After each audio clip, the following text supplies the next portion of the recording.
gardens. Out about 275 acres. So they've got a combined area by Kensington Gardens of roughly 625 acres, which is in fact bigger than Monaco. This is Park Lane that we're currently on. The area to our right hand side is Mayfair. And if anyone's ever played the London edition of the game Monopoly, you'll know that these are the two most expensive squares on the board. A little bit further ahead on our right hand side, we'll come past the Animals in War Memorial, which commemorates all animals who died serving the country in all the wars throughout history. It's this kind of curved white wall coming up ahead to our right hand side here. Looks like some more protests inside the plant. Here we are, this is Animals in War just to our right. And now the Marble Arch itself is straight ahead of us. I'll talk a little bit more about the Marble Arch in a moment. For now, I'll just say that there are two very good reasons why it's called the Marble Arch, and you can probably figure out what they are before we get there. So we'll pull into our stop number 4 in just a moment, folks. And if anyone was wanting to change to one of our blue route buses, you can do that just ahead here at stop number 4. To our left-hand side is a famous part of Hyde Park called Speaker's Corner. People will come here and give speeches, give their opinions on things. They stand on soapboxes and people gather around to listen to what they've got to say. You can hear some very interesting people give some very unusual opinions at Speaker's Corner. That's probably the most diplomatic way of saying it. Historically, there are only 3 things you couldn't do at Speaker's Corner. You couldn't beg for money, incite a riot, or insult the monarch. But anything else was allowed. This is Speaker's Corner to our left. And we're just pulling into our stop number 4 now, folks. Anyone wanting to hop off for Marble Arch or change to the blue bus? Okay, nobody coming down, please. Thank you. See a few discarded earphones to our left-hand side, top of this bus shelter. Sort of mini earphone graveyard. Although if you, there's a few there, but if you look at the one at Victoria Station, there's hundreds of them. Probably towards the end of the tour, folks.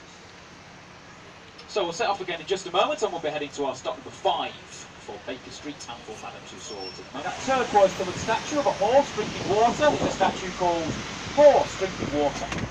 And that black statue of the 2 bodies with the 1 head, that one's called Brothers. That's a quite new piece of modern art.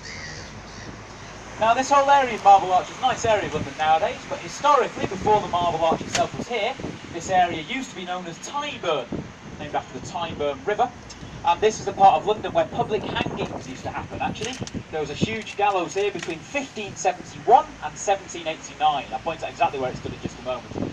And in those days, people would come and watch these public hangings as a form of entertainment. In fact, in 1724, a burglar named Jack Sheppard was hanged here in Tyburn, and according to historical records, 200,000 women alone turned up to watch his execution. And it happened just to our left here. You see where these group of people are gathered around that kind of round marker on the pavement? That is the exact spot where the old Tyburn tree used to stand, the old gallows. Another tour guide there, obviously showing a different group of people. But yes, that round marker in the middle of those 3 trees, that's the spot where the gallows used to be. These public hangings used to be so popular that sometimes afterwards they'd cut up the noose that they'd used and sell the chunks of rope as souvenirs. And that's actually where the phrase money for old rope comes from, which is still sometimes used to this day. On our right hand side, we're about to pass the Marble Arch itself. Built in 1827, designed by a man called John Nash. But it wasn't built here where it stands today.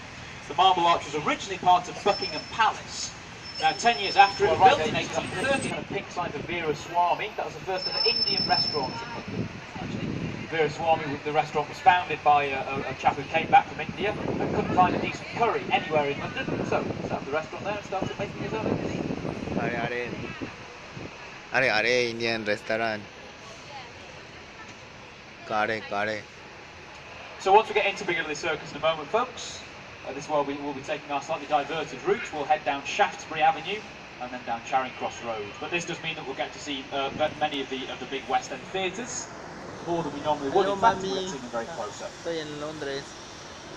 In fact, at the end of Shaftesbury Avenue, we'll come past the Palace Theatre, which is currently playing Harry Potter and the Cursed Child, the new stage show continuation of the Harry Potter story. So we'll come past this theatre as well very shortly.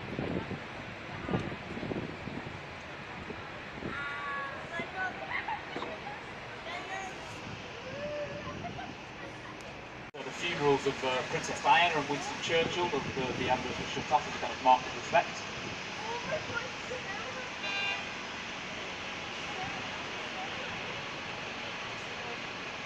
Also, the Chinatown area of London is just ahead of us, just behind where Brickley's is, and we'll see some of Chinatown as we move ahead down Shaftesbury Avenue very shortly.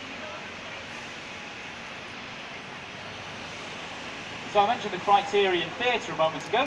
Just to the left of the Criterion Theatre is the Criterion Restaurant, and quite a few scenes for Downton Abbey used to be set and filmed there in the Criterion Restaurant. And if anyone is a fan of the Sherlock Holmes stories, the Criterion Restaurant was very important in the stories of Sherlock Holmes, because in the very